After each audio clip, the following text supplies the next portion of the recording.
ದಾಸನಿಗೆ ಜೈಲು, bail ಇಲ್ಲ ಜೈಲು. ಇದು ಸದ್ಯದ ದರ್ಶನ್ ಅವರ ಪರಿಸ್ಥಿತಿ. ರೇಣುಕಾಸ್ವಾಮಿ ತನ್ನ ಗೆಳತಿಗೆ ಕೆಟ್ಟದಾಗಿ ಮೆಸೇಜ್ ಮಾಡ್ದ ಅನ್ನೋ ಕಾರಣಕ್ಕೆ ಆತನನ್ನು ಶೆಡ್ಗೆ ಕರೆಸಿ ಕೊಂದು ಶವವನ್ನು ಬಿಸಾಕಿದ ಪ್ರಕರಣದಲ್ಲಿ ದರ್ಶನ್ ಆರೋಪಿ ನಂಬರ್ 2. ಕಳೆದ ವರ್ಷ ಆಗಸ್ಟ್ನಲ್ಲಿ 2ನೇ ಬಾರಿಗೆ ಇದೇ ಕೊಲೆ ಪ್ರಕರಣದಲ್ಲಿ ಸುಪ್ರೀಂ ಕೋರ್ಟ್ನಿಂದ ಬೇಲ್ ರಿಜೆಕ್ಟ್ ಆದ ಕಾರಣಕ್ಕಾಗಿ ಜೈಲು ಪಾಲಾದಂಥವರು ದರ್ಶನ್. 8 ತಿಂಗಳ ಜೈಲು ವಾಸವನ್ನೇ ಆಧರಿಸಿ ಬೇಲ್ಗಾಗಿ ಅವರು ಅರ್ಜಿಯನ್ನು ಹಾಕಿದರು. ಈ ಜಾಮೀನು ಅರ್ಜಿ ವಿಚಾರಣೆಯ ವೇಳೆ ನಡೆದ ವಾದದಲ್ಲಿ ಜೈಲಿನ ವ್ಯವಸ್ಥೆಯ ಬಗ್ಗೆ, ವಿಚಾರಣೆಯ ವಿಳಂಬದ ಬಗ್ಗೆ ಸಾಕಷ್ಟು ಆರೋಪಗಳನ್ನು ಮಾಡಲಾಗಿತ್ತು. ಆದರೆ ದರ್ಶನ್ ಪರ ಹಿರಿಯ ವಕೀಲರು ಮಂಡಿಸಿದ ಪ್ರತಿಯೊಂದು ವಾದಕ್ಕೆ ಸರ್ಕಾರದ ವಿಶೇಷ ಅಭಿಯೋಜಕರಿಂದ ಪ್ರತಿವಾದ ಮಂಡನೆಯಾಗಿದೆ. ಆ ಮೂಲಕ ಸುಪ್ರೀಂ ಕೋರ್ಟ್ಗೆ ಜಾಮೀನು ನೀಡದಂತೆ ಮನವರಿಕೆ ಮಾಡಿದ್ದಲ್ಲದೇನೆ 1 ವರ್ಷದಲ್ಲಿ ತ್ವರಿತಗತಿಯಲ್ಲಿ ವಿಚಾರಣೆ ನಡೆಸುವ ಕಟ್ಟಪ್ಪಣೆ ಸುಪ್ರೀಂ ಕೋರ್ಟ್ನಿಂದಲೇ ಹೊರಬಿದ್ದಿದೆ. ಇದರಿಂದಾಗಿ ಜಾಮೀನು ಸಿಕ್ಕಿ ಫ್ರೀ ಬರ್ಡ್ ಆಗಬಹುದು ಅಂದ್ಕೊಂಡಿದ್ದಂತಹ ದರ್ಶನ್ಗೆ ಮತ್ತಷ್ಟು ಕಠಿಣ ದಿನಗಳು ಎದುರಾಗಿವೆ. ಇದರ ಬಗ್ಗೆ ಒಂದು ವಿವರವಾದಂತಹ ವರದಿ ನಿಮಗೆ ತೋರಿಸ್ತೀನಿ. ಯಾವೆಲ್ಲ ವಾದ ಪ್ರತಿವಾದ ನಡೆದಿದೆ, ಏನೇನು ನಡೆದಿದೆ ಆ್ಯಕ್ಚುಲಿ ಕೋರ್ಟ್ನಲ್ಲಿ, ಯಾವೆಲ್ಲ ವಿಚಾರಗಳನ್ನು ಇಲ್ಲಿ ಪಾಯಿಂಟ್ಔಟ್ ಮಾಡಲಾಗಿದೆ, ವಿಶೇಷವಾಗಿ ಜೈಲಧಿಕಾರಿಗಳು ತಲುಪಿಸಿದಂಥ ವರದಿಯಲ್ಲಿ ಏನಿತ್ತು, ಸುಪ್ರೀಂ ಕೋರ್ಟ್ ಕೊಟ್ಟಿರುವಂಥ ಡೈರೆಕ್ಷನ್ ಏನು ಅನ್ನೋದನ್ನು ಕೂಡ ಈ ವರದಿ ಮೂಲಕವಾಗಿ ನಿಮಗೆ ವಿವರಿಸ್ತೇನೆ. ಇವತ್ತಿನ ಪಂಚಾಯಿತಿಯ 2ನೇ ಸುದ್ದಿ ಮುಷ್ಕರ. ಸಂಬಳ ಹೆಚ್ಚಳ ಆಗಬೇಕು, 38 ತಿಂಗಳಿನಿಂದ ಬಾಕಿಯನ್ನು ಕೊಡಬೇಕು. ಇದು ರಾಜ್ಯ ಸಾರಿಗೆ ನಿಗಮಗಳಲ್ಲಿ ಕೆಲಸ ಮಾಡ್ತಾ ಇರುವಂತಹ ನೌಕರರು ಸರ್ಕಾರದ ಮುಂದಿಟ್ಟಿರುವಂತಹ ಬೇಡಿಕೆ. ಇದೇ ಕಾರಣಕ್ಕಾಗಿ ಈಗ ಮತ್ತೆ ಮುಷ್ಕರದ ತೀರ್ಮಾನಕ್ಕೆ ಬಂದಿದ್ದಾರೆ. ಮೇ 20ರಿಂದ ಮುಷ್ಕರ ಮಾಡೋದು ಅಂತ ಅಂದ್ಕೊಂಡಿದ್ದವರು ಈಗ ಸರ್ಕಾರದ ಸಾಧನಾ ಸಮಾವೇಶದ ವೇಳೆಯೇ ಮುಷ್ಕರವನ್ನು ನಡೆಸಿ ಸರ್ಕಾರದ ಮೇಲೆ ತೀವ್ರ ಒತ್ತಡ ಹೇರುವಂತಹ ನಿರ್ಧಾರಕ್ಕೆ ಬಂದಿದ್ದಾರೆ. ಹಾಗಿದ್ರೆ ನೌಕರರ ಡಿಮ್ಯಾಂಡ್ ಏನು, ಹೀಗಿದೆ ಹೋರಾಟದ ತಯಾರಿ, ಮನೆಯಲ್ಲೇ ಕೂತ್ಕೊಳ್ಳಿ ಎಂದು ನೌಕರರಿಗೆ ಹೇಳಿದ ಕ್ಷಣ ಇಡೀ ರಾಜ್ಯದಲ್ಲಿ ಬಸ್ಗಳು ಸ್ತಬ್ಧ ಆಗಿ ಹೋಗ್ಬಿಡ್ತಾವ ಅನ್ನೋದನ್ನು ಕೂಡ ನಿಮಗೆ ವಿವರಿಸ್ತೀನಿ ಇವತ್ತಿನ ಪಂಚಾಯಿತಿಯ 2ನೇ ಸುದ್ದಿಯಲ್ಲಿ. ಈಗ ಮೊದಲ ಸುದ್ದಿ ಕಡೆಗೆ ಹೋಗೋಣ. ಜೈಲು, ದರ್ಶನ್ಗೆ ಜೈಲು ಇನ್ನೂ 1 ವರ್ಷ.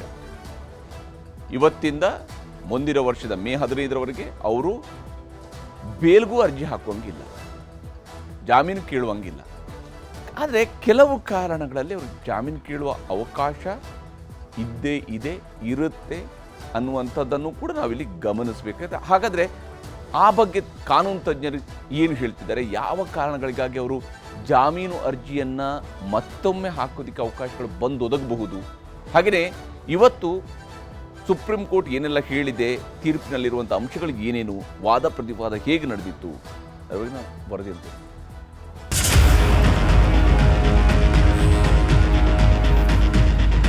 ಇವರು ನೇರವಾಗಿ ಅದರಲ್ಲಿ ಭಾಗಿಯಾಗಿದ್ದಾರಾ? ಇವತ್ತಿನಿಂದ ಮೇ 15 ಮುಂದಿನ ವರ್ಷದವರೆಗೂ ಕೂಡ ಜೈಲಲ್ಲೇ ಕಾಲ ಕಳಿಬೇಕಾದಂತ ಪರಿಸ್ಥಿತಿ ಇದೆ.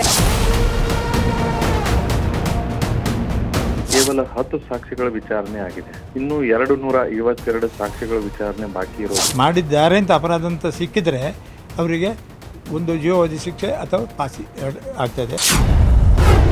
ದರ್ಶನ್ ಪಾಲಿಗೆ 1 ವರ್ಷ ಜಾಮೀನು ಬಾಗಿಲು ಬಂದ್, 1 ವರ್ಷ ಇಲ್ಲ ಬಿಡುಗಡೆ ಭಾಗ್ಯ, ಸೆರೆವಾಸವೇ ಗತಿ. ನಿನ್ ಲೆಕ್ಕದ ಪ್ರಕಾರ ಜಗತ್ ನಿಂತಿರೋದು ಪ್ರೀತಿ ಮೇಲೆ, ಆದ್ರೆ ನನ್ನ ಲೆಕ್ಕದಲ್ಲಿ ದುಡ್ಡಿನ ಮೇಲೆ. ಅದೇನೋ ಹೇಳ್ತಾರಲ್ಲ, ಗ್ರಹಚಾರ ಕೆಟ್ಟಾಗ ರಾಮೇಶ್ವರಕ್ಕೆ ಹೋದ್ರು ಶನೇಶ್ವರನ ಕಾಟ ತಪ್ಪಲ್ಲ ಅಂತ. ಈ ಮಾತು 100ಕ್ಕೆ 100 ಸತ್ಯ ಬಿಡಿ. ಯಾಕಂದ್ರೆ ದರ್ಶನ್ ಪರಿಸ್ಥಿತಿ ನೋಡಿದ್ರೆ ಈ ಗಾದೆ ಮಾತಿಗೂ ದರ್ಶನ್ ಪರಿಸ್ಥಿತಿಗೂ ಸರಿಯಾಗಿ ಸೂಟ್ ಆಗ್ತಿದೆ. ಏನೇ ಮಾಡಿದ್ರು, ಎಷ್ಟೇ ಬೇಡಿಕೊಂಡ್ರು, 10 ಕಾರಣ ಕೊಟ್ಟರು, ಜಾಮೀನು ಅನ್ನೋದು ಕನಸಿನ ಮಾತಾಗಿದೆ. ಜೈಲಿಂದ ಹೊರಬರ್ತೀನಿ ಅನ್ನೋದು ಇನ್ನೊಂದು ವರ್ಷ ದರ್ಶನ್ ಪಾಲಿಗೆ ಮರೀಚಿಕೆಯೇ ಬಿಡಿ. 8 ತಿಂಗಳ ನಂತರ ಸುಪ್ರೀಂ ಕೋರ್ಟ್ ಮೆಟ್ಟಿಲೇರಿದ್ದ ದರ್ಶನ್ ಬೇಲ್ ಸಿಕ್ಕೇ ಸಿಗುತ್ತೆ ಅನ್ನೋ ನಿರೀಕ್ಷೆಯಲ್ಲಿದ್ರು. ಆದರೆ ಆಗಿದ್ದೇ ಬೇರೆ.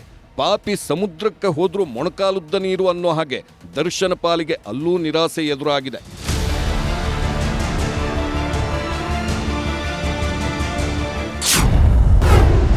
2027 ಮೇ 15ರವರೆಗೂ ಅಂದ್ರೆ ಇಂದಿನಿಂದ 1 ವರ್ಷದವರೆಗೂ ದರ್ಶನ್ಗೆ ಜೈಲೇ ಗತಿ. 1 ವರ್ಷದೊಳಗೆ ವಿಚಾರಣೆ ಮುಗಿಸುವಂತೆ ಸುಪ್ರೀಂ ಕೋರ್ಟ್ ತಾಕೀತು ಮಾಡಿದೆ. ಟ್ರಯಲ್ ಕೋರ್ಟ್ನಲ್ಲಿ ನಿತ್ಯ ವಿಚಾರಣೆಗೆ ಸೂಚನೆ ನೀಡಿದೆ. ಅನಗತ್ಯ ಕಾರಣ ನೀಡಿ ವಿಚಾರಣೆ ಮುಂದೂಡಬಾರದು. ವರ್ಷದೊಳಗೆ ಕನಿಷ್ಠ 60 ಸಾಕ್ಷಿಗಳ ವಿಚಾರಣೆ ಮುಗಿಬೇಕು. ಹಾಗೆ ಕಾಲಕಾಲಕ್ಕೆ ತನಿಖಾ ವರದಿ ಸಲ್ಲಿಸಬೇಕೆಂದು ಕೋರ್ಟ್ ನಿರ್ದೇಶನ ನೀಡಿದೆ. ಸುಪ್ರೀಂ ಕೋರ್ಟ್ ದರ್ಶನ್ ಆರೋಪಿಯಾಗಿರುವ ರೇಣುಕಾಸ್ವಾಮಿ ಕೊಲೆ ಪ್ರಕರಣದಲ್ಲಿ ವಿಚಾರಣೆಗೆ ಸಂಬಂಧಿಸಿದಂತೆಯೂ ನಿರ್ದಿಷ್ಟ ನಿರ್ದೇಶನವನ್ನು ಟ್ರಯಲ್ ಕೋರ್ಟ್ಗೂ ನೀಡಿದೆ. ಟ್ರಯಲ್ ಕೋರ್ಟ್ನಲ್ಲಿ ವಿಚಾರಣೆ ವಿಳಂಬವಾದರೆ ಮಾತ್ರ ಬೇಲ್ ಅರ್ಜಿಗೆ ಅವಕಾಶ ನೀಡಲಾಗಿದೆ. 1 ವರ್ಷ ಬೇಲ್ಗಾಗಿ ಅರ್ಜಿ ಹಾಕುವಂತಿಲ್ಲ. ಅಷ್ಟರೊಳಗೆ ವಿಳಂಬ ಆದರೆ ಬೇಲ್ಗೆ ಅರ್ಜಿ ಹಾಕಬಹುದು. ಒಂದೇ ಸಾಕ್ಷಿಯನ್ನ ಮತ್ತೆ ಮತ್ತೆ ವಿಚಾರಣೆ ಮಾಡುವುದು ಬೇಡ. ಟ್ರಯಲ್ ಕೋರ್ಟ್ಗೆ ರೆಗ್ಯುಲರ್ ಜಡ್ಜ್ ನೇಮಿಸಿ ಕೇಸ್ ವಿಚಾರಣೆ ನಡೆಸುವಂತೆಯೂ ಸುಪ್ರೀಂ ಕೋರ್ಟ್ ತಾಕೀತು ಮಾಡಿದೆ. ಸುಪ್ರೀಂ ಕೋರ್ಟ್ನಲ್ಲಿ ಜಾಮೀನು ನಿರೀಕ್ಷೆಯಲ್ಲಿದ್ದ ನಟ ದರ್ಶನ್ಗೆ ನಿರಾಸೆ ಎದುರಾಗಿದೆ. ಸುಪ್ರೀಂ ಕೋರ್ಟ್ನ ದ್ವಿಸದಸ್ಯ ಪೀಠದಲ್ಲಿ ಇಂದು ದರ್ಶನ್ ಜಾಮೀನು ಅರ್ಜಿ ವಿಚಾರಣೆಗೆ ಕೂಡ ಬಂದಿತ್ತು. ಅರ್ಜಿ ವಿಚಾರಣೆ ನಡೆಸಿದಂತ ಸುಪ್ರೀಂ ಕೋರ್ಟ್ ಈ ಒಂದು ಅರ್ಜಿಯನ್ನು ಇತ್ಯರ್ಥ ಕೂಡ ಪಡಿಸಿದೆ. ಅಲ್ಲದೆ ಟ್ರಯಲ್ ಕೋರ್ಟ್ನಲ್ಲಿ ಈಗಾಗಲೇ ಕೊಲೆ ಪ್ರಕರಣದ ವಿಚಾರಣೆ ಕೂಡ ನಡೀತಾ ಇದೆ. ಈ ಒಂದು ವಿಚಾರಣೆಯನ್ನ 1 ವರ್ಷದ ಒಳಗಡೆ ಮುಗಿಸೋದಕ್ಕೆ ಒಂದು ಸೂಚನೆಯನ್ನು ಕೂಡ ಈಗ ಕೊಟ್ಟಿರೋದು. ಅಲ್ಲದೆ ಸಾಕ್ಷಿಗಳ ಪುನರಾವರ್ತಿತ ವಿಚಾರಣೆ ಕೂಡ ಮಾಡಬಾರ್ದು ಅಂತೇಳಿ ಒಂದು ಸೂಚನೆಯನ್ನು ಕೂಡ ಕೊಟ್ಟಿದೆ. ಆದ್ದರಿಂದ ಈ ಒಂದು ಅರ್ಜಿ ವಿಚಾರಣೆ ಮುಗಿಯುವವರೆಗೆ ನಟ ದರ್ಶನ್ ಜಾಮೀನಿಗಾಗಿ ಅರ್ಜಿ ಸಲ್ಲಿಸುವಂತಿಲ್ಲ ಅಂತೇಳಿ ಒಂದು ಆದೇಶ ಕೂಡ ಆಗಿದೆ. ಬೇಲ್ ಅರ್ಜಿ ಹಾಕಿದ್ದಾಗ ದರ್ಶನ್ ತನಗೆ ಜೈಲಿನಲ್ಲಿ ಇರೋದಕ್ಕಾಗ್ತಿಲ್ಲ, ಇಲ್ಲಿ ಯಾವುದೇ ಸೌಲಭ್ಯಗಳು ಸಿಗ್ತಿಲ್ಲ ಅಂತೆಲ್ಲ ಕೋರ್ಟ್ ಗಮನಕ್ಕೆ ತಂದಿದ್ದರು. ಆದರೆ ದರ್ಶನ್ಗೆ ಜೈಲಿನಲ್ಲಿ ಯಾವುದೇ ವಿಶೇಷ ಸೌಲಭ್ಯಕ್ಕೂ ಕೋರ್ಟ್ ಅವಕಾಶ ಕೊಟ್ಟಿಲ್ಲ. ಪರಪ್ಪನ ಅಗ್ರಹಾರದ ಕ್ವಾರಂಟೈನ್ ಸೆಲ್ನಲ್ಲಿರುವ ದರ್ಶನ್ಗೆ ಯಾವುದೇ ವಿಶೇಷ ಸೌಲಭ್ಯ ಸಿಗೋದಿಲ್ಲ. ಇತರೆ ಕೈದಿಗಳಂತೆ ಸೌಲಭ್ಯ ನೀಡಲು ಸೂಚಿಸಲಾಗಿದೆ. ಜೈಲಿನ ನಿಯಮಾವಳಿ ಪ್ರಕಾರವೇ ನೀಡುವಂತೆ ಕೋರ್ಟ್ ತಾಕೀತು ಮಾಡಿದೆ. ಪರಪ್ಪನ ಅಗ್ರಹಾರ ಜೈಲಿನಲ್ಲಿರುವ ನಟ ದರ್ಶನ್ಗೆ ಜೈಲಿನ ಮೂಲಭೂತ ಸೌಲಭ್ಯಗಳನ್ನು ಕಲ್ಪಿಸಬೇಕು ಅಂತೇಳಿ ಸುಪ್ರೀಂ ಕೋರ್ಟ್ ಒಂದು ಸೂಚನೆ ಕೂಡ ಕೊಟ್ಟಿದೆ. ಏನು ವಿಚಾರಣಾ ದಿನ ಕೈದಿಗೆ ಯಾವೆಲ್ಲ ಒಂದು ಸವಲತ್ತುಗಳನ್ನು ಒದಗಿಸಲಾಗುತ್ತೋ ಆ ಒಂದು ಸವಲತ್ತುಗಳನ್ನು ದರ್ಶನ್ಗೂ ಕೂಡ ಕಲ್ಪಿಸಬೇಕು ಅಂತೇಳಿ ಈಗ ಒಂದು ಆದೇಶವನ್ನು ಕೂಡ ಕೊಟ್ಟಿರೋದು. ಆ ಮೂಲಕವಾಗಿ ನಟ ದರ್ಶನ್ ಏನು ಜೈಲಿನ ವ್ಯವಸ್ಥೆಗಳ ಬಗ್ಗೆ ಒಂದು ಆರೋಪವನ್ನು ಮಾಡಿದ್ರು, ಅದಕ್ಕೆ ಸುಪ್ರೀಂ ಕೋರ್ಟ್ ಈ ಒಂದು ಅರ್ಜಿ ವಿಚಾರಣೆ ಮಾಡಿ ಈಗ ಇತ್ಯರ್ಥವನ್ನು ಕೂಡ ಮಾಡಿದೆ. ಇನ್ನು ಈ ತೀರ್ಪಿಗೂ ಮೊದಲು ಸುಪ್ರೀಂ ಕೋರ್ಟ್ನಲ್ಲಿ ದರ್ಶನ್ ಜಾಮೀನು ಅರ್ಜಿಗೆ ಸಂಬಂಧಿಸಿದಂತೆ ವಾದ ಪ್ರತಿವಾದ ಕೂಡ ಬಿರುಸಾಗಿಯೇ ನಡೆದಿತ್ತು. ದರ್ಶನ್ ಪರ ಹಾಜರಿದ್ದ ಹಿರಿಯ ವಕೀಲ ಮುಕುಲ್ ರೋಹಟಗಿ ದರ್ಶನ್ಗೆ ಜಾಮೀನು ಯಾಕೆ ನೀಡಬೇಕು ಎನ್ನುವುದರ ಬಗ್ಗೆ ಸುಪ್ರೀಂ ಕೋರ್ಟ್ಗೆ ಮನವರಿಕೆ ಮಾಡಲು ಪ್ರಯತ್ನಿಸಿದ್ದರು. ಚಾರ್ಜ್ ಶೀಟ್ನಲ್ಲಿ 272 ಸಾಕ್ಷಿಗಳ ಉಲ್ಲೇಖವಾಗಿದೆ. ಕಳೆದ 7 ತಿಂಗಳಲ್ಲಿ ಕೇವಲ 10 ಸಾಕ್ಷಿಗಳ ವಿಚಾರಣೆಯಷ್ಟೇ ಆಗಿದೆ. ಕಳೆದ 3-4 ತಿಂಗಳಲ್ಲಿ ವಿಚಾರಣೆಯೇ ನಡೆಯುತ್ತಿಲ್ಲ. ಕ್ವಾರಂಟೈನ್ ಸೆಲ್ನಲ್ಲಿಟ್ಟಿರುವ ಕಾರಣಕ್ಕೆ ಇತರೆ ಕೈದಿಗಳ ಭೇಟಿಗೆ ಅವಕಾಶವಿಲ್ಲ ಎಂದು ವಾದ ಮಂಡಿಸಿದ್ದರು. ಅಲ್ಲದೆ ಕೇಸ್ನ ಬಗ್ಗೆ ವಿಚಾರಣೆ ವಿನಾಕಾರಣ ವಿಳಂಬ ಆಗುತ್ತಿದೆ ಎಂದು ಕೋರ್ಟ್ ಗಮನಕ್ಕೆ ತರುತ್ತಿದ್ದಂತೆಯೇ ಸರ್ಕಾರದ ಪರ ಹಾಜರಿದ್ದ ವಿಶೇಷ ಅಭಿಯೋಜಕರಾದ ಸಿದ್ಧಾರ್ಥ್ ಲೂಥ್ರಾ ಅದೆಲ್ಲವನ್ನ ಅಲ್ಲಗಳೆದರು. ದರ್ಶನ್ನನ್ನ ಕೋವಿಡ್ ದಿನಗಳಿಂದಲೂ ಕ್ವಾರಂಟೈನ್ ಸೆಲ್ನಲ್ಲೇ ಇಡಲಾಗಿದೆ. ಇತರೆ ಕೈದಿಗಳು, ಪತ್ನಿ, ಸ್ನೇಹಿತರ ಭೇಟಿಗೆ ಅವಕಾಶ ನೀಡಲಾಗಿದೆ. ದರ್ಶನ್ ಭೇಟಿ ಮಾಡಿದವರ ಫೋಟೋ, ವಿಡಿಯೋ ಇದೆ ಎಂದು ತೋರಿಸಿದ್ರು. ಕೇಸ್ ವಿಚಾರಣೆ ವಿಳಂಬ ಆಗಿರೋದು ದರ್ಶನ್ ಕಡೆಯಿಂದಲೇ. ಕೋರ್ಟ್ ಮುಂದೆ ನಾನಾ ಅರ್ಜಿಗಳ ಸಲ್ಲಿಕೆ ಮಾಡುತ್ತಿದ್ರು. ಹಾಸಿಗೆ, ದಿಂಬು, ಮನೆ ಊಟ ವ್ಯವಸ್ಥೆ ಸರಿಯಿಲ್ಲ, ಹೀಗೆ ಅರ್ಜಿ ಹಾಕಿದ್ರಿಂದ ವಿಳಂಬವಾಗಿದೆ ಎಂದು ಪ್ರಬಲವಾದ ಮಾಡಿದ್ರು. ಇನ್ನು ಬೇಲ್ಗಾಗಿ ಕೋರ್ಟ್ಗೆ ಹೋದ ದರ್ಶನ್ ಎಡವಿದ್ದೆಲ್ಲಿ ಎಂಬ ಪ್ರಶ್ನೆಗಳೂ ಮೂಡುತ್ತವೆ. ಬೇಲ್ಗೆ ಅರ್ಜಿ ಹಾಕುವುದಕ್ಕೆ ಸಹಕೈದಿಗಳಿಂದ ಹಲ್ಲೆ ಆಗ್ತಿದೆ ಅನ್ನೋದೇ ಗ್ರೌಂಡ್ ಅಲ್ಲ. ದರ್ಶನ್ ಈಗಾಗಲೇ ಸಾಕ್ಷಿಗಳ ಮೇಲೆ ಪ್ರಭಾವ ಬೀರುವ ಪ್ರಯತ್ನಗಳ ಸಾಕ್ಷಿಗಳಿವೆ. ಹಿಂದೆ ಆಪರೇಷನ್ಗೆಂದು ಬೇಲ್ ಪಡೆದಿದ್ದರೂ ಆಪರೇಷನ್ ಆಗಿರಲಿಲ್ಲ. ಸರ್ಜರಿ ಬದಲಾಗಿ ಬೇರೆ ಬೇರೆ ಕಾರ್ಯಕ್ರಮಗಳಲ್ಲಿ ಭಾಗಿಯಾಗಿರುವುದು ಕೋರ್ಟ್ ಗಮನಕ್ಕೂ ಬಂದಿತ್ತು. ಇಂತಹ ಸಂದರ್ಭದಲ್ಲಿ ಬೇಲ್ಗೆ ಅರ್ಜಿ ಹಾಕಿಕೊಂಡು ತಾವೇ 1 ವರ್ಷ ಜೈಲುವಾಸ ಮುಂದೆ ಹೋಗುವುದಕ್ಕೆ ಕಾರಣರಾದ್ರು ಅಂತಾರೆ ಕಾನೂನು ತಜ್ಞರು. ಅವರು ಬೇಲಿಗೆ ಹಾಕದೇ ಇರೋದೇ ಉತ್ತಮ ಇತ್ತು.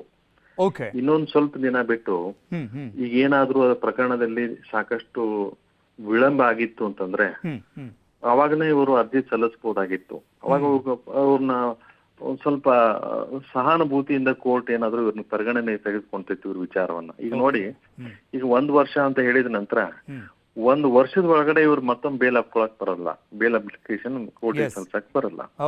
1 ವರ್ಷ ಬ್ಲಾಕ್ ಆಯ್ತು ಇವ್ರದ್ದು ನನ್ನ ಅನಿಸಿಕೆಯಲ್ಲಿ.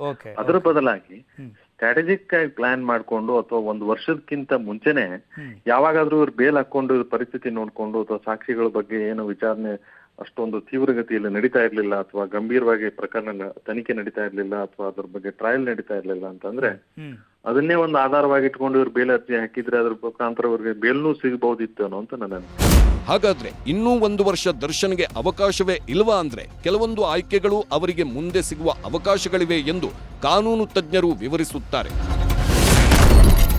ಆರೋಗ್ಯ ದೃಷ್ಟಿಯಿಂದ ಜಾಮೀನು ಅರ್ಜಿಗೆ ಅವಕಾಶ ಇರುತ್ತೆ, ಆದರೆ ಅದು ಮೆಡಿಕಲ್ ಟೆಸ್ಟ್ ರಿಪೋರ್ಟ್ಗಳ ಮೇಲೆ ನಿರ್ಧಾರವಾಗುತ್ತೆ. ಸುಮ್ಮನೆ ಹುಷಾರಿಲ್ಲ ಅಂತ ಅರ್ಜಿ ಹಾಕಿದ್ರೆ ಕೋರ್ಟ್ ಅದನ್ನ ಒಪ್ಪೋದಿಲ್ಲ ಎಂದೂ ಎಚ್ಚರಿಸಿದ್ದಾರೆ. ಡೈರೆಕ್ಷನ್ ಏನು ಕೊಟ್ಟಿದ್ದಾರೆ ಅಂದರೆ ಸೆಷನ್ಸ್ ಕೋರ್ಟು ಟ್ರಯಲ್ ನಡೆಸೋದು, ಅಲ್ಲಿಗೆ ನೀವು 1 ವರ್ಷದ ಒಳಗಡೆ ನೀವು ಇತ್ಯರ್ಥ ಮಾಡಬೇಕು ಅಂತ. ನೂರಾರು ಕೇಸ್ ಇದೆಲ್ಲ ಭಾರತದಲ್ಲಿ ಸಾವಿರಾರು ಕೇಸುಗಳು ಹೀಗೆ ಪೆಂಡಿಂಗ್ ಇದೆ. ಅವರ ಟೈಮ್ ಲಿಮಿಟ್ ದಾಟಿ ಇದೆ.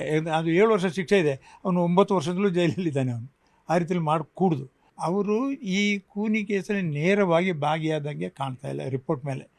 ಉದ್ದೇಶ ಏನಂದರೆ ಅವರ ಉದ್ದೇಶ ಇವನು ಕೊಲ್ಲಲೇಬೇಕು ಅಂತ ಇತ್ತ. ಕಾರಣ ಏನಂದರೆ ಬೇಡದನ್ನು ವಾಟ್ಸಪ್ಪಲ್ಲಿ ಅವರ ಜೊತೆಯಲ್ಲಿ ಇವಳಿಗೆ ಕಳಿಸಿದ್ದನ್ನು ನೋಡಿ ಅದರ ಬಗ್ಗೆ ಕ್ರಮ ತಗೊಳ್ಳೋಕ್ಕೆ ಕಾನೂನು ರೀತಿಯಲ್ಲಿ ಕ್ರಮ ತಗೊಳ್ಬೋದಿತ್ತು. ಈ ರೀತಿ ತಗೊಳ್ಳೋಕೆ ಪ್ರತಿ ಜೈಲಲ್ಲಿ ಒಂದು ಅವ್ರದ್ದು ನೀತಿ ನಿಯಮಗಳಿವೆ. ಆ ನೀತಿ ನಿಯಮಗಳನ್ನು ಜೈಲ್ ಸೂಪ್ರಿಂಟ್ ಇದ್ದಲ್ಲ ಅವರು ಫಾಲೋ ಮಾಡ್ತಾರೆ. ಇಂಟರ್ವ್ಯೂ ಕೊಡೋದಾಗಲಿ, ಊಟ ತಿಂಡಿ ತರೋದಾಗಲಿ, ಬೇರೆಯವ್ರ ಹತ್ರ ಮಾತಾಡೋದಾಗಲಿ, ಅಥವಾ ಈಗ ಇನ್ನೊಂದು ಅವಕಾಶ ಮಾಡಿಕೊಟ್ಟಿದ್ದಾರೆ, ಅಧಿಕಾರಿಗಳ ಹಾಜರಿಯಲ್ಲಿ ಅವರು ಬೇರೆಯವರಿಗೆ ಮಾತಾಡ್ಬೋದು. ಯಾರಿಗೆ ಅಂದರೆ ಎಲ್ರಿಗೂ ಸಿನಿಮಾ ವಿಚಾರ ಇವು ಮಾತಾಡೋದಲ್ಲ. ಇದನ್ನು ಅವರು ನ್ಯಾಯವಾಗಿ ಕಾನೂನು ಪ್ರಕಾರ ಏನಾದರೂ ಒಂದು ವರ್ತಮಾನ ಕೊಟ್ಟು ಕಾನೂನು ಕೊಟ್ಟಿದ್ದಾರೆ, FIR ರಿಜಿಸ್ಟರ್ ಆಗ್ತಿತ್ತು ಅವ್ರ ಮೇಲೇ. ಅದು ಬಿಟ್ಟು ಇವ್ರನ್ನ ಎತ್ಕೊಂಡು ಬಾ ಅಂತ ಹೇಳಿದ್ರು. ಆಯ್ತು, ಎತ್ಕೊಂಡು ಬಾ ಅಂತ ಹೇಳಿದ್ರು. ಹೊಡೆದಾಕು ಅಂತ ಬಾಯಿ ಮಾತಲ್ಲಿ ಹೇಳಿದ್ರು ಹೊಡೆದಾಕಿದ್ರು, ಬಾಯಿ ಮಾತಲ್ಲಿ ಹೇಳಿದ್ರು ಹೊಡೆದಾಕಿದ್ರು. ಕಾನೂನಲ್ಲಿ ಮರ್ಡರ್ಗೆ ಡೈರೆಕ್ಟ್ ಆಗೋದಿಲ್ಲ ಅಂತ. ಮೊನ್ನೆ ಸುಪ್ರೀಂ ಕೋರ್ಟ್ನಲ್ಲಿ ವಿಚಾರಣೆ ನಡೆದಾಗ ದರ್ಶನ್ಗೆ ಜಾಮೀನು ಸಿಗಲೇಬೇಕೆಂದು ಅವರ ಪರ ವಕೀಲರು ವಾದ ಮಂಡಿಸಿದ್ದರು. ಆಗ ದರ್ಶನ್ ಅವರ ವಕೀಲರು ಜೈಲಿನ ವಾತಾವರಣದ ಬಗ್ಗೆ ಕೋರ್ಟ್ ಗಮನಕ್ಕೆ ಕೆಲವೊಂದು ಅಂಶಗಳನ್ನು ತಂದಿದ್ದರು. ಆದರೆ ದರ್ಶನ್ ಪರ ವಕೀಲರ ಪ್ರತಿಯೊಂದು ವಾದಕ್ಕೂ ಉತ್ತರ ರೂಪದಲ್ಲಿ ಜೈಲಾಧಿಕಾರಿಗಳು ವರದಿಯನ್ನು ತಯಾರಿಸಿ ಅದನ್ನು ಕೋರ್ಟ್ ಗಮನಕ್ಕೆ ತರುವುದರಲ್ಲಿ ಯಶಸ್ವಿಯಾಗಿದ್ದಾರೆ.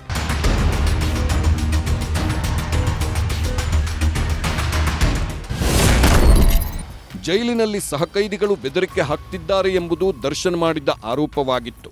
ಅದಕ್ಕೆ ಉತ್ತರ ಕೊಟ್ಟಿರುವ ಜೈಲಾಧಿಕಾರಿಗಳು ಜೈಲಿನಲ್ಲಿ ದರ್ಶನ್ಗೆ ಸಹಕೈದಿಗಳ ಸಂಪರ್ಕವೇ ಇಲ್ಲ, ಅಂದಮೇಲೆ ಬೆದರಿಕೆ ಹಾಕುವ ಪ್ರಮೇಯವೇ ಇಲ್ಲ ಎಂದಿದ್ದಾರೆ. ಜೈಲಿನಲ್ಲಿ ನಿಂದನೆ, ಮೂದಲಿಕೆ, ಪ್ರಚೋದನೆ ಆಗ್ತಿದೆ ಅಂತ ದರ್ಶನ್ ಕೋರ್ಟ್ ಗಮನ ಸೆಳೆದಿದ್ದರು. ಆದರೆ ಪ್ರತ್ಯೇಕ ಸೆಲ್ನಲ್ಲಿರುವ ದರ್ಶನ್ಗೆ ಇದ್ಯಾವುದೂ ಆಗ್ತಿಲ್ಲ ಅಂತ ಜೈಲಾಧಿಕಾರಿಗಳು ವರದಿ ಕೊಟ್ಟಿದ್ರು. ಹಾಗೆಯೇ ಜೈಲಿನಲ್ಲಿ ನನ್ನ ಜೀವಿಸುವ ಹಕ್ಕನ್ನ ಕಸಿಯಲಾಗಿದೆ ಎಂಬ ಆರೋಪಕ್ಕೆ ದರ್ಶನ್ ಕೇಸ್ ಗಂಭೀರವಾಗಿ ಪರಿಗಣಿಸಿದ್ದು ನಿಯಮಾವಳಿ ಪ್ರಕಾರವೇ ಎಲ್ಲಾ ಸವಲತ್ತು ನೀಡಲಾಗಿದೆ ಎಂದು ಜೈಲಾಧಿಕಾರಿಗಳು ವಿವರಿಸಿದ್ದರು. ಇದೇ ವೇಳೆ ಕುಟುಂಬದವರ ಭೇಟಿಗೆ ಸಮಾನ ಸಮಯ ನೀಡುತ್ತಿಲ್ಲ ಎಂದು ದರ್ಶನ್ ಆರೋಪಿಸಿದ್ರೆ ಕುಟುಂಬಸ್ಥರನ್ನ ಭೇಟಿ ಮಾಡಲು ಅವಕಾಶ ಕೊಟ್ಟಿದ್ದೇವೆ, ಅದಕ್ಕೆ ಪೂರಕವಾದ ಫೋಟೋ ವಿಡಿಯೋ ಇವೆ ಎಂಬುದನ್ನು ಕೋರ್ಟ್ ಗಮನಕ್ಕೆ ತಂದಿದ್ದಾರೆ. ಜೈಲಿನಲ್ಲಿ ಆಹಾರ, ಬಟ್ಟೆ ಪಡೆಯಲು ಬಿಡುತ್ತಿಲ್ಲ ಎಂಬ ಆರೋಪಕ್ಕೆ ಜೈಲಿನ ನಿಯಮಾವಳಿಯಂತೆ ಸೌಲಭ್ಯಗಳನ್ನು ನೀಡಲಾಗುತ್ತಿದೆ ಎಂದಿದ್ದಾರೆ. ಹೀಗೆ ದರ್ಶನ್ ಜಾಮೀನು ಅರ್ಜಿಯ ವಿಚಾರಣೆಯ ವೇಳೆ ಸರ್ಕಾರದ ವಿಶೇಷ ಅಭಿಯೋಜಕರು ಸಮರ್ಥವಾಗಿ ಪ್ರತಿವಾದ ಮಂಡಿಸಿ ದರ್ಶನ್ಗೆ ಜಾಮೀನು ಸಿಗದಂತೆ ನೋಡಿಕೊಂಡಿದ್ದಾರೆ. ಒಟ್ನಲ್ಲಿ ರೇಣುಕಾಸ್ವಾಮಿಯನ್ನ ಕೊಂದು ಶವವನ್ನ ಎಸೆದ ಆರೋಪ ಹೊತ್ತಿರುವ ದರ್ಶನ್ಗೆ ಸದ್ಯಕ್ಕಂತೂ ಜೈಲು ಕಂಬಿ ಎಣಿಸೋದು ಬಿಟ್ಟು ಬೇರೆ ಆಯ್ಕೆಗಳಿಲ್ಲ ಎಂಬಂತಾಗಿದೆ. Bureau report, news 18. ಹೀಗೆ ಈ ಪ್ರಕರಣದಲ್ಲಿ ದರ್ಶನ್ ಅವರು 8 ತಿಂಗಳ ಒಂದು ಗ್ರೌಂಡನ್ನೇ ಬಳಕೆ ಮಾಡಿಕೊಂಡು 8 ತಿಂಗಳಿಂದ ಜೈಲಲ್ಲಿದ್ದೀನಿ ಅನ್ನೋಂಥದ್ದೇ ಅಂಶವನ್ನೇ ಮುಂದಿಟ್ಟುಕೊಂಡು ಜಾಮೀನಿಗೆ ಅರ್ಜಿಯನ್ನೇನೋ ಹಾಕಿದರು. ಆದರೆ ಸುಪ್ರೀಂ ಕೋರ್ಟ್ ಇದನ್ನು ಬಹಳ ಕ್ಲೀನಾಗಿ ಅಬ್ಸರ್ವ್ ಮಾಡ್ತಾ ಇದೆ. ಅಷ್ಟೇ ಅಲ್ಲದೆ ಸುಪ್ರೀಂ ಕೋರ್ಟ್ ಇನ್ನೂ ಒಂದು ಅಂಶವನ್ನು ಇಲ್ಲಿ ಪಾಯಿಂಟ್ಔಟ್ ಮಾಡಿದೆ. ವಿಚಾರಣಾಧೀನ ನ್ಯಾಯಾಲಯ ಟ್ರಯಲ್ ಕೋರ್ಟ್ ಅವರು ವಿಚಾರಣೆ ನಡೆಸಿದ ವಿಚಾರಗಳ ಬಗ್ಗೆಯೂ ಕೂಡ ಅಪ್ಡೇಟ್ಗಳನ್ನು ನಮಗೆ ಕಾಲಕಾಲಕ್ಕೆ ಕೊಡ್ತಾ ಬರಬೇಕು ಅನ್ನೋದು ಕೂಡ ಹೇಳಿದ್ದಾರೆ. ಹಾಗಾಗಿ ಸುಪ್ರೀಂ ಕೋರ್ಟ್ ಕೂಡ ದರ್ಶನ್ ಅವರ ಈ ಪ್ರಕರಣದಲ್ಲಿ ನಡೀತಾ ಇರುವಂತಹ ವಿಚಾರಣೆಯ ಮೇಲೆ ನಿಗಾ ಇಟ್ಟಿರುತ್ತೆ. ಈ ಎಲ್ಲ ಕಾರಣಕ್ಕಾಗಿಯೇ ಈಗ ಈ ಪ್ರಕರಣದಲ್ಲಿ ದರ್ಶನ್ ಬೇಲನ್ನು ಪಡೆಯೋದಕ್ಕೆ ಇನ್ನೂ 1 ವರ್ಷ, ಕನಿಷ್ಠ 1 ವರ್ಷ ಕಾಯಲೇಬೇಕಾಗುತ್ತೆ. 1 ವರ್ಷದ ಅವಧಿವರೆಗೆ ಜೈಲಲ್ಲಿ ಇರಲೇಬೇಕಾಗುತ್ತೆ. ಎರಡನೇ ಸುದ್ದಿ ಕಡೆಗೆ ಹೋಗೋಣ. ಮುಷ್ಕರ, ಮತ್ತೊಂದು ಸುತ್ತು ಮುಷ್ಕರಕ್ಕೆ ರೆಡಿಯಾಗಿದ್ದಾರೆ ಈಗ ಸಾರಿಗೆ ಸಂಸ್ಥೆಗಳ ನೌಕರರು, ಸಾರಿಗೆ ನಿಗಮಗಳ ನೌಕರರು. ಏನೇನು ಮಾಡ್ತಾರೆ, ಯಾವ ಕಾರಣಕ್ಕಾಗಿ ಮುಷ್ಕರ, ಯಾವ ಸ್ವರೂಪದ ಮುಷ್ಕರ ಅನ್ನೋದನ್ನು ನಾವಿಲ್ಲಿ ಗಮನಿಸಬೇಕು. ಬಹುತೇಕ ಮೇ 19 ಅಥವಾ 20ರಂದು ರಾಜ್ಯದಲ್ಲಿ ಬಸ್ಗಳು ಓಡಾಡೋದಿಲ್ವಾ ಅನ್ನುವಂತಹ ಅನುಮಾನ ಸಹಜ. ಯಾಕೆಂದರೆ ಎಲ್ಲರೂ ಕೂಡ ಬಸ್ ಟಿಕೆಟ್ ಬೇರೆ ಬುಕ್ಕಿಂಗ್ ಮಾಡ್ತಾ ಇರ್ತಾರೆ. ಆ ಸಂದರ್ಭಗಳಲ್ಲೂ ಕೂಡ ಅವರು ಕೂಡ ಗಮನಿಸಬೇಕಾಗಿರೋದು ಸಾಧನಾ ಸಮಾವೇಶಕ್ಕೆ ಸಜ್ಜಾಗ್ತಿರುವಂತಹ ಸರ್ಕಾರಕ್ಕೆ ಶಾಕ್ ಕೊಡೋದಕ್ಕೆ ಈಗ ಸಾರಿಗೆ ನೌಕರರು ಮುಂದಾಗ್ತಾ ಇದ್ದಾರೆ. ಸಾಧನಾ ಸಮಾವೇಶಕ್ಕೆ ರಾಜ್ಯ ಸರ್ಕಾರ ಸಜ್ಜಾಗ್ತಾ ಇದೆ. ಯಾಕಂದರೆ ಮೇ 20ಕ್ಕೆ 2 ವರ್ಷ ತುಂಬ್ತಾ ಇದೆ. ಮೇ 19ರಂದೇ ಸಾಧನಾ ಸಮಾವೇಶವನ್ನು ಮಾಡಬೇಕು, ತುಮಕೂರಿನಲ್ಲಿ ಮಾಡಬೇಕು, ಸುತ್ತಮುತ್ತಲಿನ ಪ್ರದೇಶಗಳ ಜನರನ್ನು ಕರೆಸಬೇಕು, ಕನಿಷ್ಠ 50,000ದಿಂದ 1 ಲಕ್ಷದವರೆಗೆ ಜನ ಸೇರಿಸಬೇಕು. ಎಲ್ಲ ಕಾರಣಕ್ಕಾಗಿ ಸಾಧನಾ ಸಮಾವೇಶಕ್ಕೆ 400ಕ್ಕೂ ಹೆಚ್ಚು ಬಸ್ಗಳನ್ನು ರಾಜ್ಯ ಸರ್ಕಾರದ ಕಡೆಯಿಂದಲೇ ಬುಕ್ ಮಾಡಿಕೊಳ್ಳಲಾಗಿತ್ತು. ಅಲ್ಲಿ ಜನ ಬರುವಂಥದ್ದು ಕಾರಣಗಳಿಗಾಗಿ ಸರ್ಕಾರದ ಸಾಧನಾ ಸಮಾವೇಶಕ್ಕಾಗಿ ಸುಮಾರು 400ಕ್ಕೂ ಹೆಚ್ಚು ಬಸ್ಗಳನ್ನು ಬುಕ್ ಮಾಡಿಕೊಳ್ಳಲಾಗಿತ್ತು. ಮೇ 19ರಂದು ತುಮಕೂರಿನಲ್ಲಿ ಸರ್ಕಾರದ ಸಾಧನಾ ಸಮಾವೇಶ ನಡೆಯೋದಿದೆ. ಸರ್ಕಾರ ತನ್ನ 3 ವರ್ಷಗಳ ಸಾಧನೆಯನ್ನು ಜನರಿಗೆ ತಿಳಿಸುವಂತಹ ಕಾರ್ಯಕ್ರಮವನ್ನು ಮಾಡ್ತಾ ಇದೆ. ಆದರೆ ಮೇ 20ರಿಂದ ಮುಷ್ಕರಕ್ಕೆ ಕರೆ ಕೊಟ್ಟಿದ್ರು ಸಾರಿಗೆ ನೌಕರರು.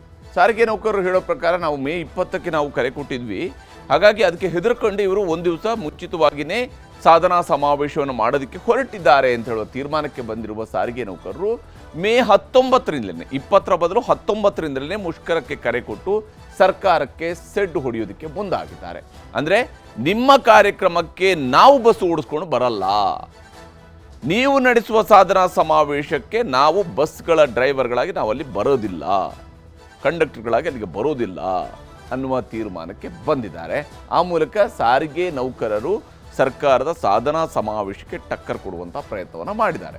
ಇಲ್ಲಿ ಈಗಾಗಲೇ ಈ ಸಾರಿಗೆ ಶಾಕ್ನ ವಿಚಾರಕ್ಕೆ ಸಂಬಂಧಪಟ್ಟಂತೆ ನೋಡ್ತಾ ಹೋದಾಗ ಸಾಧನಾ ಸಮಾವೇಶದಂದು ತುಮಕೂರು ಚಲೋ ಮಾಡಬೇಕು ಅನ್ನುವಂಥದ್ದು ಈಗ ಸದ್ಯಕ್ಕೆ ಸಾರಿಗೆ ನೌಕರರು ಕೈಗೊಂಡಿರುವಂತಹ ತೀರ್ಮಾನ. ಈಗಾಗಲೇ ರಾಮಲಿಂಗಾರೆಡ್ಡಿಯವರು ಬೇರೆ ಬೇರೆ ಹಂತಗಳಲ್ಲಿ ಸಾರಿಗೆ ನೌಕರರ ಸಂಘಗಳ ಜೊತೆಗೆ ಮಾತುಕತೆಗಳನ್ನು ನಡೆಸಿದ್ದಾರೆ. ಆದರೆ ಅವರು ಮಾತುಕತೆ ನಡೆಸಿದ ಹೊರತಾಗಿಯೂ ಕೂಡ ಸಾರಿಗೆ ನೌಕರರು ಇದನ್ನು ಒಪ್ಕೊಳ್ತಾ ಇಲ್ಲ. ನೀವು 12.5% ಮಾತ್ರನೇ ಸ್ಯಾಲ್ರಿ ಹೈಕ್ ಮಾಡುತ್ತೀವಿ ಅಂತ ಹೇಳ್ಕೊಂಡು ಹೇಳಿದಿರಿ, ನಮಗೆ ಅದು ಡಬಲ್ ಆಗಬೇಕು ಅಂತೇಳಿ ಮೇ 19ರ ಮಧ್ಯರಾತ್ರಿಯಿಂದಲೇ ಮುಷ್ಕರವನ್ನು ನಡೆಸ್ತೀವಿ ಅನ್ನುವಂಥ ತೀರ್ಮಾನಕ್ಕೆ ಬಂದಿದ್ದಾರೆ. ಮೇ 19 ಅನ್ನುವಂಥದ್ದು ರಾತ್ರಿ 12 ಗಂಟೆ ಹೊಡಿತಾ ಇದ್ದಂಗೆ ನಾವು ಮುಷ್ಕರವನ್ನು ಶುರು ಮಾಡ್ತೀವಿ ಅನ್ನುವಂಥ ತೀರ್ಮಾನಕ್ಕೆ ಬಂದಿದ್ದಾರೆ. ಮೇ 20ರಿಂದ ಕಪ್ಪು ಬಾವುಟ ಪ್ರದರ್ಶನವನ್ನು ಮಾಡ್ತೀವಿ ಅನ್ನುವಂಥದ್ದು ಸದ್ಯಕ್ಕೆ ಅವರ ತೀರ್ಮಾನ. ಮೇ 20ರಿಂದ ಕಪ್ಪು ಬಾವುಟವನ್ನು ಪ್ರದರ್ಶನ ಮಾಡ್ತೀವಿ ಅಂತ ಹೇಳಿ ಸಾರಿಗೆ ನೌಕರರು ತೀರ್ಮಾನಕ್ಕೆ ಬಂದಿದ್ದಾರೆ. ಬಸ್ ಹತ್ತದೆ ಮನೆಯಲ್ಲೇ ಉಳಿದು ಹೋರಾಟವನ್ನು ಮಾಡಬೇಕು ಅನ್ನುವಂಥ ಕರೆಯನ್ನು ಕೊಟ್ಟಿದ್ದಾರೆ. ನೀವೇನೇ ಇದ್ರೂ ಕೂಡ ಅಪ್ಡೇಟ್ಸ್ಗಳನ್ನು TV ಮೂಲಕ ನೋಡ್ತಾ ಇರಿ, ಆದರೆ ಯಾರು ಕೂಡ ಬಸ್ ಹತ್ತೋಕ್ಕೆ ಬರಬೇಡಿ ಅಂತೇಳಿ ಡ್ರೈವರ್ ಮತ್ತು ಕಂಡಕ್ಟರ್ಗಳಿಗೆ ಸೂಚನೆಯನ್ನು ಕೊಟ್ಟಿದ್ದಾರೆ. ಇಲ್ಲಿ ಸಾರಿಗೆ ನೌಕರರ ಸಂಘದವರು ರಾಹುಲ್ ಗಾಂಧಿ ಹಾಗೂ ಪ್ರಿಯಾಂಕಾ ಗಾಂಧಿ ಅವ್ರಿಗೂ ಕೂಡ ತಮ್ಮ ದೂರನ್ನು ತಲುಪಿಸೋದಕ್ಕೆ ತೀರ್ಮಾನಕ್ಕೆ ಬಂದಿದ್ದಾರೆ. ನಾವು ನೌಕರರ ಶಕ್ತಿಯನ್ನು ಕಾಂಗ್ರೆಸ್ನ ಹೈಕಮಾಂಡ್ಗೂ ಕೂಡ ತಲುಪಿಸಬೇಕು ಅನ್ನುವಂತಹ ತೀರ್ಮಾನಕ್ಕೆ ಬಂದಿದ್ದಾರೆ. ಮತ್ತು ವಿಶೇಷವಾಗಿ ಸಾರಿಗೆ ನೌಕರರು ಬೇಡಿಕೆ ನಮ್ಮದು ಈಡೇರಿಸಿದರೆ ಮಾತ್ರನೇ, ನಾವು ಇಟ್ಟಿರುವಂತಹ ಬೇಡಿಕೆಗಳನ್ನು ಈಡೇರಿಸಿದರೆ ಮಾತ್ರನೇ ಮುಷ್ಕರವನ್ನು ವಾಪಸ್ ಪಡಿತೀವಿ ಅನ್ನುವಂತಹ ತೀರ್ಮಾನಕ್ಕೆ ಬಂದಿದ್ದಾರೆ. ಈಗಾಗಲೇ ಅವರು ಮುಂಚಿತವಾಗಿ 38 ತಿಂಗಳ ಹಣ ಬಿಡುಗಡೆ ಮಾಡಬೇಕು ಅಂತ ಕೇಳಿದರು. ಸರ್ಕಾರ 26 ತಿಂಗಳ ಹಣ ಬಿಡುಗಡೆ ಮಾಡ್ತೀವಿ ಅಂತ ಹೇಳ್ತು. ಹಾಗೆಯೇ ಸ್ಯಾಲ್ರಿ ಹೈಕ್ ವಿಚಾರಕ್ಕೂ ಕೂಡ ಇಲ್ಲಿ ಮುಷ್ಕರಕ್ಕೆ ಕರೆ ಕೊಟ್ಟಿದ್ದಾರೆ. ಈ ವಿಚಾರದಲ್ಲಿ ಈಗಾಗಲೇ ಸರ್ಕಾರದ ಮುಂದೆ ನೌಕರರು ಇಟ್ಟಿರುವಂತಹ ಪಟ್ಟು 25% ವೇತನ ಹೆಚ್ಚಳ ಆಗಬೇಕು ಅಂತೇಳಿ. ಅಂದರೆ ಬೇರೆ ಸರ್ಕಾರಿ ನೌಕರರಿಗೆ ಯಾವ ಸ್ವರೂಪದಲ್ಲಿ ವೇತನ ಪರಿಷ್ಕರಣೆ ಆಗುತ್ತೋ ಅದೇ ಸ್ವರೂಪದಲ್ಲಿ ನಮಗೂ ಕೂಡ ವೇತನ ಪರಿಷ್ಕರಣೆ ಆಗಬೇಕು. 25%, ಯಾಕಂದರೆ ಬೇಸಿಕ್ಸ್ ಮೇಲಿನ ಹೈಕ್ ಇದು, 25% ವೇತನ ಹೆಚ್ಚಳಕ್ಕೆ ಅವರು ಬೇಡಿಕೆಯನ್ನು ಇಡ್ತಾ ಇದ್ದಾರೆ.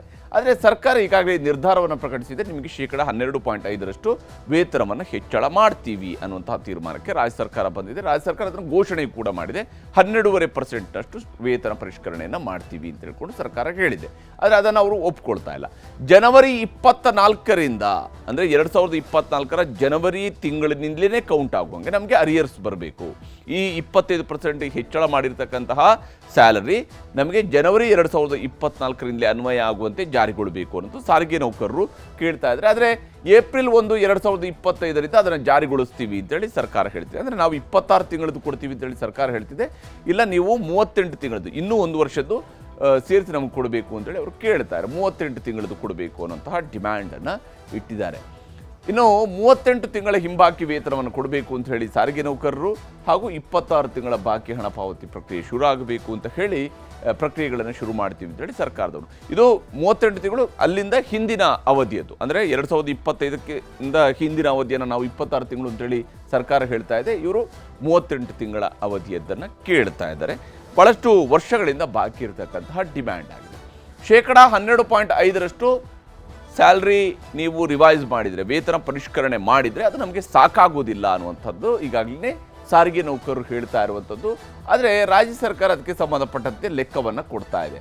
ಈಗ ನಾವು ಮಾಡ್ತಾ ಇರುವಂಥ 12.5% ವೇತನ ಪರಿಷ್ಕರಣೆ ಮಾಡೋದ್ರಿಂದಾಗಿ ರಾಜ್ಯದಲ್ಲಿರುವಂಥ 4 ಸಾರಿಗೆ ನಿಗಮಗಳಿಗೆ 72.80 ಕೋಟಿ ರೂಪಾಯಿಗಳಷ್ಟು ಹೆಚ್ಚುವರಿ ಹೊರೆ ಬರುತ್ತೆ. ಸ್ಯಾಲ್ರಿ ಎಕ್ಸ್ಪೆನ್ಸಸ್ 72.80 ಕೋಟಿ ರೂಪಾಯಿಗಳಷ್ಟು ಹೆಚ್ಚಳ ಆಗುತ್ತೆ, 12.5% ಏರಿಕೆ ಮಾಡಿದರೆ. ಆದರೆ ಮೇ 19ರಿಂದಲೇ ನಾವು ಮುಷ್ಕರ ಮಾಡ್ತೀವಿ ಅಂತ ಅವರು ಹೇಳ್ತಾ ಇದ್ದರೆ ಸರ್ಕಾರ ಈಗಾಗಲೇ ನಿರ್ಧಾರ ಕೈಗೊಳ್ಳಬಹುದು.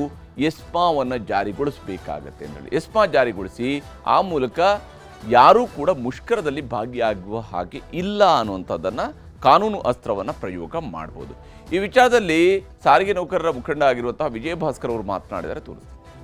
ಸರ್ಕಾರ ಇತ್ಯರ್ಥ ಮಾಡಬೇಕಾಗಿರೋದು 1/1/2024ರಿಂದ ನಮ್ಮ ವೇತನ ಪರಿಷ್ಕರಣೆ ಆಗಬೇಕು.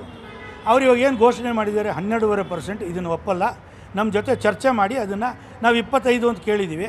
25 ಆಗಲ್ಲ ಅಂದಿದ್ದಾರೆ ಸಚಿವರು. ಸ್ವಲ್ಪ ಕಡಿಮೆ ಮಾಡಿದ್ರು ಕೂಡ ನಾವೇನು ತುಂಬ ಹಠ ಹಿಡಿಯಲ್ಲ, ಒಪ್ಕೋತೀವಿ. ಮೂರನೇ ವಿಚಾರ, ಈ 38 ತಿಂಗಳ ಬೇಡಿಕೆ ನಮ್ಮದು ಅರಿಯರ್ಸ್ ಏನಿದೆ ಅದರಲ್ಲಿ 26 ತಿಂಗಳು ಕೊಟ್ಟಿದ್ದಾರೆ. ಇನ್ನು ಉಳಿದಿದ್ದ 12 ತಿಂಗಳ ಬೇಡಿಕೆನ ಕೊಡಬೇಕು ಅನ್ನೋದು ನಮ್ಮ ಇಮಿಡಿಯೇಟ್ ಬೇಡಿಕೆಗಳು. ಮತ್ತು ನಮ್ಮದು ಇನ್ಕ್ರಿಮೆಂಟ್ ರೇಟ್ಸ್ ಹೆಚ್ಚಳ ಆಗಬೇಕು, ಬಾಟಾ ಕೊಡಬೇಕು, ಬೇರೆ ಅಲೋಯನ್ಸ್ಗಳು ಕೊಡಬೇಕು. ಸರ್ಕಾರ 20ನೇ ತಾರೀಕು ತಮ್ಮ ಸಾಧನಾ ಸಮಾವೇಶ ಏನು ತುಮಕೂರಲ್ಲಿ ಇಟ್ಕೊಂಡಿದ್ರು ಅದನ್ನು 19ಕ್ಕೆ ಪ್ರೀಪೋನ್ ಮಾಡಿದ್ದಾರೆ. ಅಂದರೆ ಅವರಿಗೆ ನಮ್ಮ ಮುಷ್ಕರದ ಬಗ್ಗೆ ಅವರಿಗೆ ಆತಂಕ ಇದೆ ಅನ್ನೋದು ಸ್ಪಷ್ಟ ಆಯಿತು. ಬಟ್ ನಾವು ಕೂಡ ಅವರ ಒಂದು ಈ ತಮ್ಮ ಕಾರ್ಯಕ್ರಮನ ಮುಂದೆ ನಮ್ಮನ್ನು ಕರೆದು ಮಾತಾಡಿ ಬಗೆಹರಿಸೋ ಬದಲು ಈ ಥರದ್ದೆಲ್ಲ ತಂತ್ರಗಳು ಮಾಡ್ತಾ ಇದ್ದಾರೆ. ಇದು ನಿಜವಾಗ್ಲೂ ಗೌರವ ತರುವಂಥ ವಿಚಾರ ಅಲ್ಲ ಅವರಿಗೆ. 19ನೇ ತಾರೀಕು ತುಮಕೂರಲ್ಲಿ ಕಪ್ಪು ಬಾವುಟ ಪ್ರದರ್ಶನ ಮಾಡಬೇಕು ಅವರ ಸಮಾವೇಶಕ್ಕೆ ಅಂಥೇಳಿ ತೀರ್ಮಾನ ಮಾಡಿದ್ದೀವಿ. ಸೊ ಎರಡನೇದಾಗಿ 20ನೇ ತಾರೀಕು ಮುಷ್ಕರ ಅನಿರ್ದಿಷ್ಟಾವಧಿ ಪ್ರಾರಂಭ ಆಗುತ್ತೆ. ಹೀಗೆ ಅನಿರ್ದಿಷ್ಟಾವಧಿ ಮುಷ್ಕರವನ್ನು ಮಾಡ್ತೀವಿ, ಕಪ್ಪು ಬಾವುಟ ಪ್ರದರ್ಶಿಸ್ತೀವಿ. ನಾವು ಕೂಡ ಕೆಲವೊಂದನ್ನು ನೆಗೋಷಿಯೇಟ್ ಮಾಡೋಕ್ಕೆ ರೆಡಿ ಇದ್ದೀವಿ, ಸ್ವಲ್ಪ ಕಡಿಮೆ ಮಾಡ್ಕೊಳ್ಬೋದು. ಆದರೆ ನಮ್ಮ ಜೊತೆ ಮಾತುಕತೆ ನಡೆಸಿ ತೀರ್ಮಾನ ಆಗಬೇಕು ಅನ್ನುವಂಥ ಡಿಮ್ಯಾಂಡನ್ನು ಸಾರಿಗೆ ನೌಕರರು ಇಡ್ತಾ ಇದ್ದಾರೆ. ಸರ್ಕಾರವು ಕೂಡ ಈ ವಿಚಾರದಲ್ಲಿ ಏನು ಹೇಳ್ತೇನೆ ಅಂತ ನೋಡಬೇಕು. ಇದಾಗಿತ್ತು ಇವತ್ತರ ಪಂಚಾಯಿತಿ. ನಮಸ್ಕಾರ.